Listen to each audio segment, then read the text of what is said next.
Petir bukan sembarang petir. Petir menyambar di sebelah utara.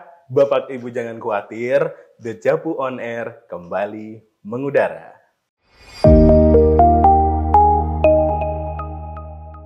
Halo kawan pajak, berjumpa lagi dengan saya, Danar Harimurti. Kali ini masih dalam podcast kita ya, podcast Kanwil Dejapu, yaitu Dejapu On Air.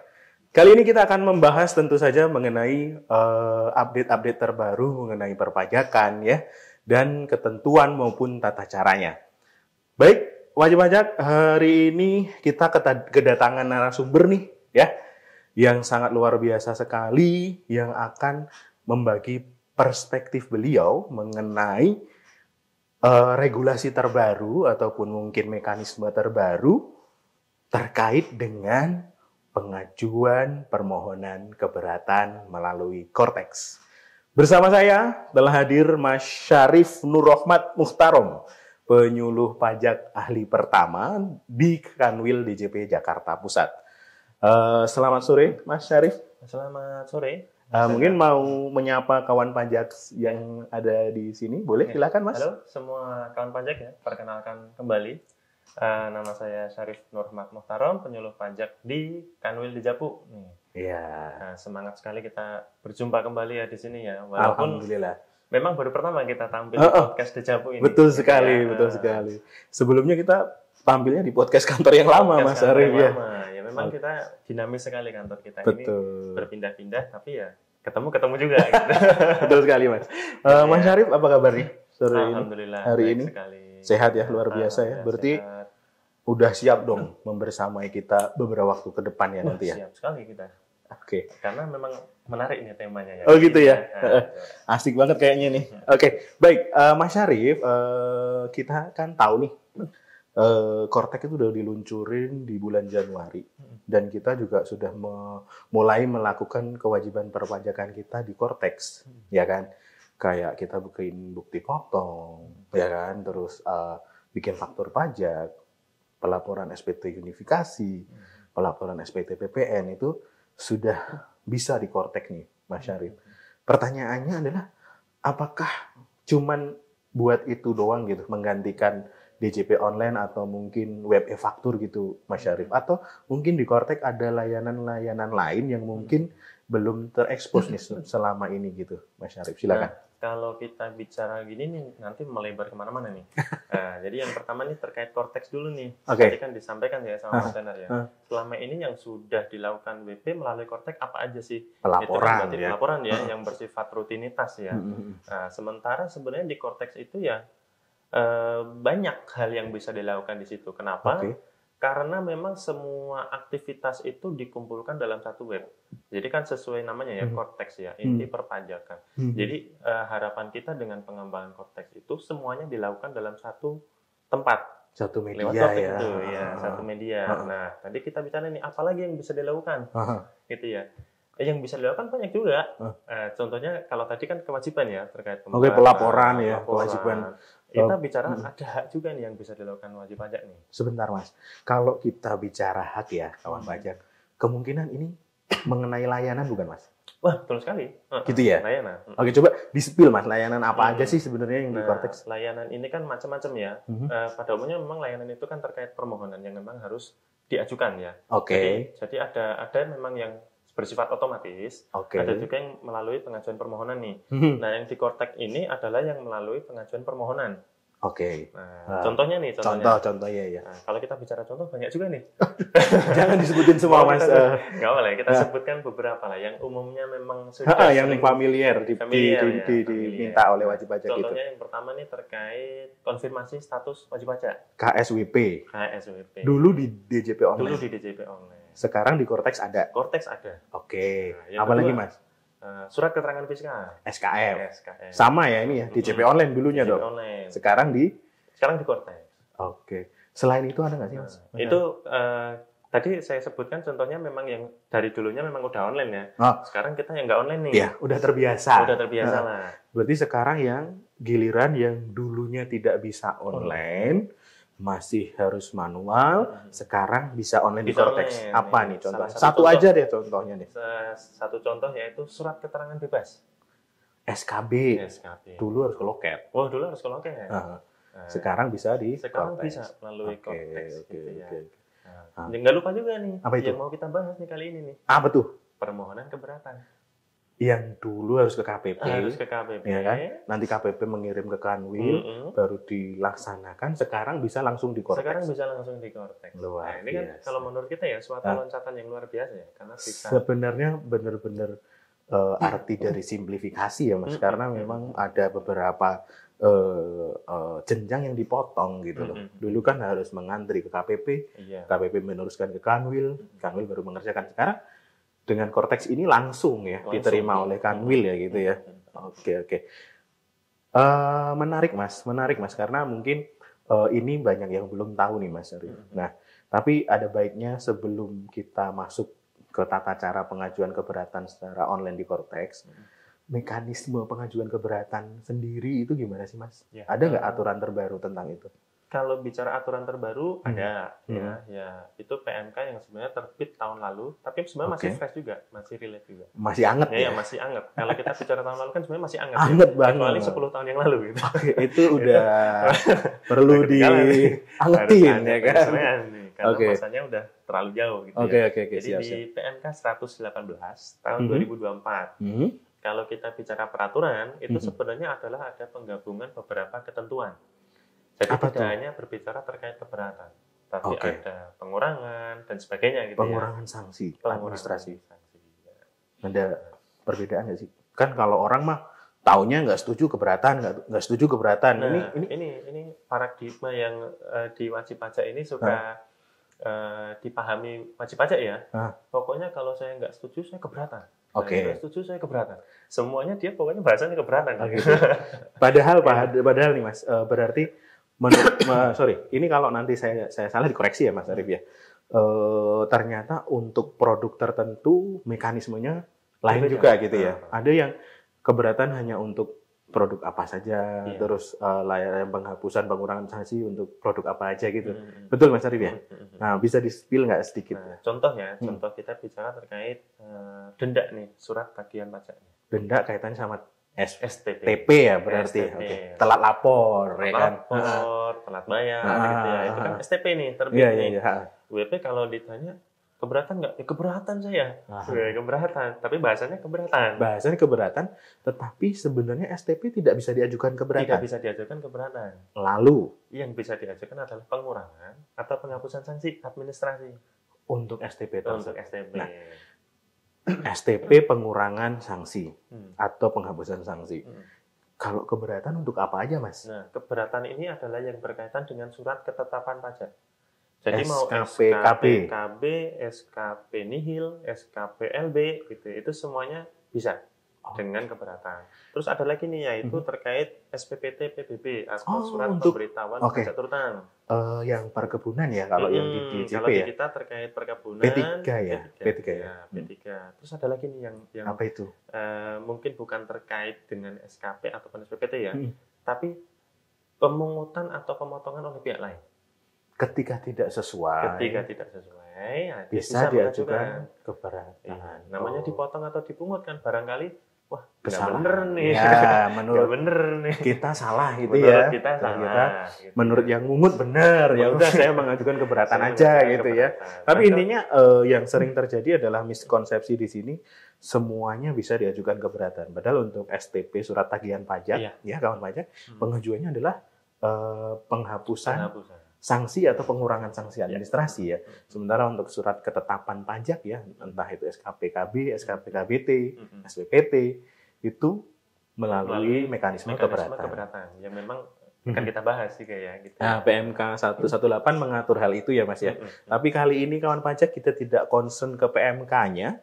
Kali ini kita concern ke tata cara pengajuan keberatan Mas Arif, tetapi lebih khusus lagi melalui Cortex. Gitu Mas. Bisa nggak Mas kita dikasih gambaran sedikit kan tadi kita bahas melalui Cortex, layanannya ada di Cortex, caranya gimana gitu loh. Kalau cara ini mungkin ada sedikit penyesuaiannya kalau untuk wajib pajak ya. Karena kalau dulu kan dia nyiapin berkas nih, berkas fisik gitu kan, dia menyampaikan gitu ya. Nah sekarang dengan mengajukan melalui Cortex itu kan berarti secara digital gitu ya. Oke, Nah, digitalisasi secara ya. digital itu memang ada sedikit penyesuaian dari sisi menu. Oke. Nah, kan tadi kita udah bahas nih, Cortex itu mencakup untuk semua hal gitu ya. Oke, yang rutinitas kewajiban bulanan, pelaporan gitu. Kalau kita bicara semuanya, berarti menunya banyak dong. Oke, iya banyak banget. Nah, ini karena menunya banyak ini WP harus sedikit penyesuaian. Nah, WP kadang-kadang nggak tahu nih, dia belum sempat mungkin ya, belum sempat nyoba semua menu yang ada. Gitu ya. Menunya apa aja sih ini, karena saking banyaknya gitu ya. Pas dia nyoba ngeklik, kayaknya nggak penting nih, kayaknya bukan terkait. Saya bakal pakai ini gitu ya. Pakai ini, dia nggak ngeklik lah itu. Padahal barangkali ada di situ. Nah, salah satunya ini keberatan nih. Keberatan itu ada di satu menu yang sebenarnya semua permohonan itu terkumpul di menu tersebut. Dijadiin satu di situ. Jadiin satu. Itu menunya kalau di situ adalah layanan administrasi wajib pajak. Layanan administrasi wajib pajak. Kalau nggak salah di pojok kanan itu. Pojok kanan atas. Paling kanan ya. Layanan administrasi wajib pajak. Nanti bisa dicek lagi tuh. Sebelumnya layanan wajib pajak dulu ya. Layanan wajib pajak. Rumahnya.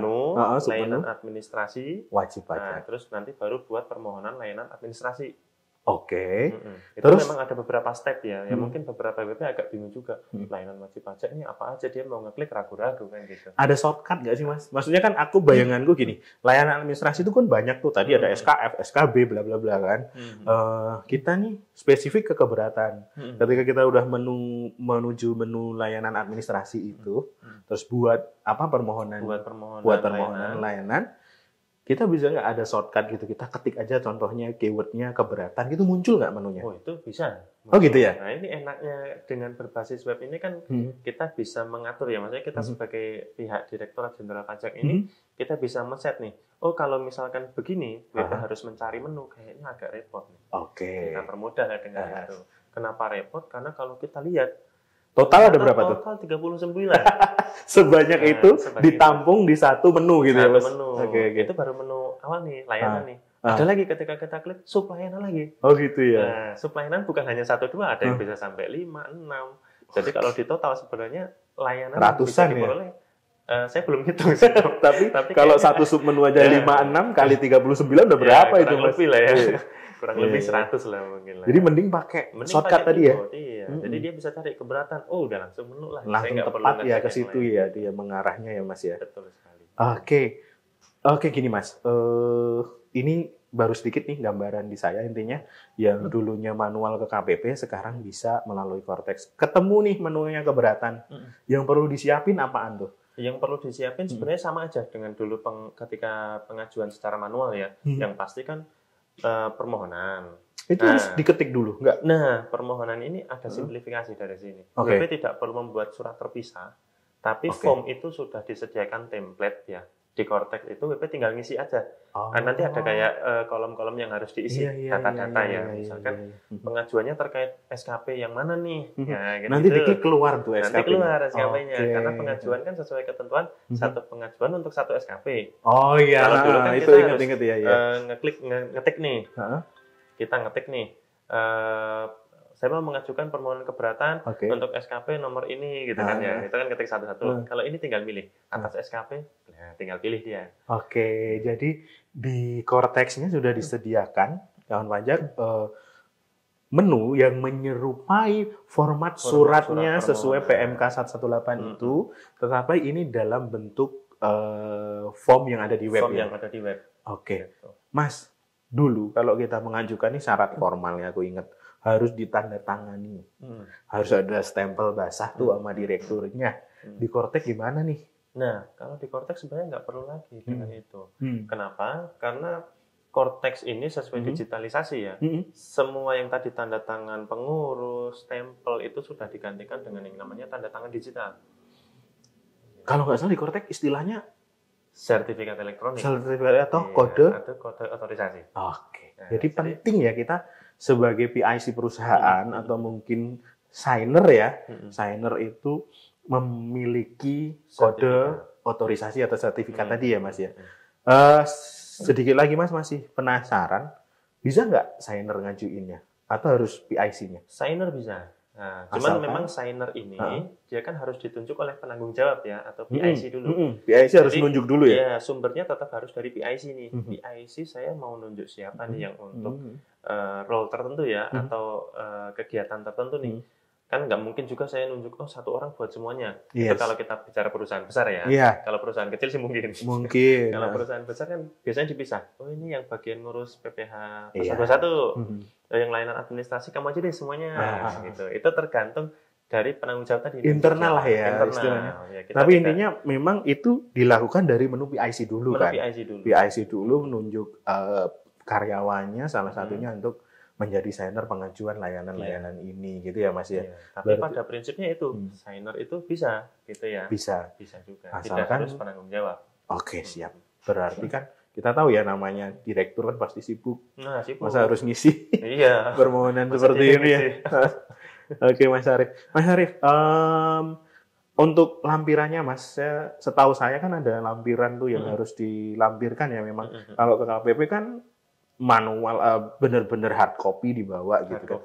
Kalau yang di Cortex ini? Nah, kalau di Cortex ini kita harus menyiapkan scan-scanannya ya, atau dokumen digitalnya ya. Oke. Dokumen tetap kita bikin. Mungkin, syaratnya sama, lampirannya sama. Tapi kita tidak perlu mengirimkan berkas itu. Kita hanya scan, nanti di-upload. Di Cortexnya tadi, ada menu uploadnya ya Mas ya? Ada menu uploadnya. Dan itu wajib ya, harus dipenuhi ya kan. Kalau cuma ngisi permohonan doang nggak bisa dong. Nggak bisa. Gitu nggak bisa submit ya. Iya, nanti kita minta lagi. Jadi malah mundur lagi ya. Jadi hampir menyerupai, cuman keunggulannya ini adalah real time ya kan Mas. Real time. Mungkin sedikit ini ya. Apa itu? Mengingat kembali ya. Kadang-kadang BP suka nanya, ini kalau dokumen yang ini saya nguploadnya di bagian mana nih? Oke, itu di mana Mas Arief? Itu sebenarnya kalau di menu permohonan nanti ada keywordnya tuh. Jadi kayak dokumen-dokumen yang harus dia upload itu apa aja itu sudah ada hint-nya. Jadi sebenarnya mah kita nggak tahu juga nanti juga dikasih tahu gitu kan. Tunjukin di situ. Ternyata yang silahkan upload ini, silahkan upload ini gitu ya Mas. Oke, berarti sebenarnya sudah memudahkan ya. Asalkan kita tahu aja gitu ya. Maksudnya letaknya di sini.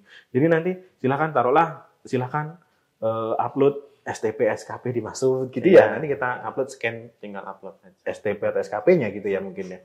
Bayangan saya seperti itu Mas. Saya sendiri juga memang seperti itu. belum pernah nyobain menunya itu, gitu. Tidak berlaku hanya untuk keberatan ya, tapi semua layanan administrasi permohonan memang nanti akan seperti itu. Mirip ya semua. Dokumen yang akan diupload ya sudah ada keywordnya juga. Ini nanti yang akan diupload dokumen ini. Itu sudah memudahkan kalau menurut saya. Oke, siap. Mas Arief, ketika saya mengajukan lewat loket TPT, KPP, saya dapat tanda terima dong BPS. Kalau di Cortex, saya dapatnya apa nih? Kalau di Cortex, kita ubah namanya, bukan apa BPS. Itu? Kan dulu BPS bukti penerimaan surat. Nah, di Cortex apa namanya? Namanya BPE, bukti penerimaan elektronik. Oke. Ubah, tapi kan dulu fisiknya ada tuh Mas, ada tanda tangan petugas loketnya. Sekarang kita bisa nggak sih dapat dokumen itu secara soft copy gitu, PDF-nya? Soft copy bisa. Soft copy bisa. Jadi dia ada sih setiap kita pengajuan permohonan itu ada dokumen yang bisa kita download terkait tanda terima tadi. Oke. Di mana? Di mana itu? Menunya ada di portal saya. Kalau di Cortex ya, portal saya, terus dokumen saya. Oke. Nah, itu pasti muncul di situ. Kalau ternyata nggak muncul, kosong. Kalau nggak muncul berarti harus di-generate dulu. Ada tombol generate. Ada tombol generate. Tinggal diklik, nanti keluar tuh. Barangkali mungkin ya ada sedikit kendala ya mungkin ya. Tidak ini belum di-refresh lah atau seperti apa ya. Hanya tinggal generate aja harusnya muncul. Nanti muncul tinggal download. Ya, mana tahu atasan minta mana nih buktinya kamu udah ngajuin, tinggal di-downloadin, di-print, diserahkan ke atasannya ya Mas ya. Atau mungkin kalau soft copy mah bisa dikirim lewat email atau WA gitu ya. Gitu. Berarti memang secara konsep memang sangat memudahkan Mas. Kalau dibilang simplifikasi memang benar gitu ya. Ini nyata gitu loh. Nah, Mas Arief, setelah kita tahu nih, kita tahu caranya seperti itu gitu. Saya ada pertanyaan yang mengusik nih sebenarnya. Sedikit penasaran saya, kalau untuk di Kanwil Jakpus sendiri nih, udah banyak yang ngajuin melalui Cortex atau malah mungkin bisa dibilang 90% masih manual Mas ke KPP gitu. Sayangnya memang kalau yang di Kanwil kita ini, Kanwil Jakarta Pusat ini, kebanyakan masih belum online Mas. Masih Jadi ke masih loket, masih bawa hard copy ke Iya. KPP. Asumsi kita ya, kita berpikir positif. Oh, mungkin memang WP belum tersampaikan informasi ini. Jadi dia tetap baik. bersusah payah repot gitu ya. Ke KPP ya. Ke KPP, padahal sebenarnya bisa dipermudah. Oke. Cukup online aja. Gitu. Mungkin setelah kawan pajak menyimak podcast kita sore ini, jadi oh iya ternyata bisa online nih gitu ya Mas ya. Harapannya seperti itu ya Mas. Seperti itu. Masih penasaran Mas sedikit, belum selesai ini rasa penasaran saya. Kenapa sih harus lewat Cortex? Kenapa harus lewat Cortex? Yang pertama karena memang kita berkembangnya ke situ ya. Tadi udah kita sampaikan juga ya. Terkait sistem ini semuanya akan dikumpulkan dalam satu sistem nih, Cortex nih. Dan kita sudah berkembang ke arah digital. Jadi udah nggak model manual lagi tuh. Model kita. Mungkin perlu di-spill nih Mas, keunggulannya apa nih Mas? Dirangkum aja gitu sedikit. Keunggulannya yang pertama yang pasti enaknya adalah pengajuan ini bisa kapanpun, dimanapun. Maksudnya gimana nih? Nah, misalkan nih, kasih contoh real dong biar aku paham. Nih, saya mau ngajuin tanggal 17 Agustus nih. Upacara dong, tanggal merah. Libur, nggak bisa kita. Kantor pajak tutup. Kalau di Cortex, tutup nggak? Oh iya dong, bisa dong kita. Bisa, gitu ya. Jadi tanggal 17 Agustus habis upacara, habis nonton upacara gitu ya. Nonton waduh, ada keberatan nih. Ya, kita input ya di Cortex ya Mas ya. Jadi nggak secara waktu fleksibel ya kan, dan bisa malam juga kan. Bisa malam. Kalau dulu kan terkendala ya, jam layanan kita kan jam 8 sampai jam 4. Udah tutup, nyampe kantor 4:01 udah ditutup gitu kan. Ya datang nih. Padahal itu hari terakhir penyampaian kan, jadi nggak bisa ngajuin ya Mas ya. Dengan Cortex ini mungkin tujuannya itu ya mengeliminir hal-hal seperti itu ya Mas, mengurangi hal-hal yang seperti itu ya. Ada yang lain nggak Mas untuk? Yang lain itu adalah dia real time ya. Jadi ketika pengajuan itu masuk dan sudah dapat BPI, ya itu otomatis permohonan itu sudah diterima oleh Kanwil. Kalau dulu kan KPP dulu. Jadi ada hierarkinya. Kalau sekarang enggak, langsung di Kanwil yang memproses. Iya, gitu kan. Para gitu. Penelaah keberatan yang di Kanwil langsung bisa dapat disposisi ya atas permohonan itu gitu ya Mas ya. Oke, Mas Syarif, setelah kita tahu nih keunggulan tata cara ya mungkin tidak bisa kita tampilkan ya maksudnya seperti apa contohnya, tapi tenang aja kawan pajak, tadi kita juga sudah melakukan sosialisasi ya pagi tadi khusus untuk mengenai pengajuan keberatan melalui Cortex ini. Setelah panjang lebar Mas Syarif kasih penjelasan, kasih insight buat saya dan kawan pajak semuanya nih, mungkin karena ini kalau saya udah bilang seperti ini, tanda-tandanya udah hampir selesai nih podcast kita Mas. Ada closing statement Mas Syarif? Iya. Harapan-harapan ke depan gitu, apa gitu mengenai khusus untuk ini loh ya. Untuk harapan kita kan memang kenapa kita dorong-dorong ya itu terkait Cortex, karena memang ketika nanti semuanya terkait Cortex itu ada beberapa poin positif ya terkait kecepatan, kemudahan penyampaian, terkait layanan gitu ya. Harapan kita ketika menyampaikan melalui Cortex berarti kan proses bisa lebih cepat dikerjakan. Siap. Kan gitu ya. Berarti kan both side dong. Both side, baik bagi wajib pajak juga buat petugas. Karena kan kita sama-sama terkendala waktu nih. Dalam artian ada batas waktu yang harus kita penuhi. Tadi nih keberatan batas waktunya kan 3 bulan. Sejak SKP itu dikirim. Nah, dia kan ada batas waktu nih. Kalau dia kayak dulu nih, berarti kan dia nunggu surat itu nyampe. Kan ngirimnya kapan, nyampenya kapan. Kita nggak tahu. Belum kalau ternyata ada kendala di jasa ekspedisi nih, kita nggak tahu juga kan. Itu kan di luar kuasa kita ya. Tapi dengan Cortex ini, begitu kita ini SKP dikirim, BPU udah langsung terima dokumen. Wah, saya nggak setuju nih, keberatan nih. Langsung bisa dia ngajuin juga. Karena SKP-nya juga dikirim online langsung kan Mas? Online juga. Di dokumen tadi. Berarti kita harus harus menjadi kebiasaan baru, harus menormalkan diri untuk kita perlakukan Cortex kita kawan pajak ini seperti media sosial kita ya, kayak kita ngecek Instagram, siapa tahu ada DM masuk gitu WhatsApp ya. Mungkin ya WhatsApp gitu ya. Kan kita setiap saat ngecek. Iya, siapa tahu ada dokumen masuk, ada apa nih gitu, info terbaru berarti gitu ya. Khusus ya untuk di kaitannya dengan perpajakan, hak dan kewajiban perpajakan ini mulai dinormalisasi ya, kita ngecek Cortex tiap hari ya Mas ya. Iya. Karena siapa tahu ada dokumen baru yang masuk di situ. Oke, berarti harapannya tetap nanti untuk bagi wajib pajak yang mau mengajukan keberatan itu diajukan melalui Cortex ya Mas. Cortex. Karena itu memudahkan semuanya. Baik Mas Syarif, terima kasih atas waktunya hari ini, atas insight-insight-nya hari ini. Closing statement yang luar biasa ya dari Mas Syarif, hingga akhirnya burung nuri hinggap di dahan, berkicau riang tiada beban. Terima kasih atas segala perhatian. Sampai jumpa di lain kesempatan. Baik kawan pajak semua, saya Danar Harimurti dan narasumber kita Syarif Nur Rahmat Mukhtarol. Izin pamit undur diri, mohon maaf atas segala kesalahan. Semoga kita bisa dipertemukan kembali dalam kondisi keadaan yang lebih baik daripada hari ini. Sekian dari kami. Wassalamualaikum warahmatullahi wabarakatuh. Terima kasih dan sampai jumpa.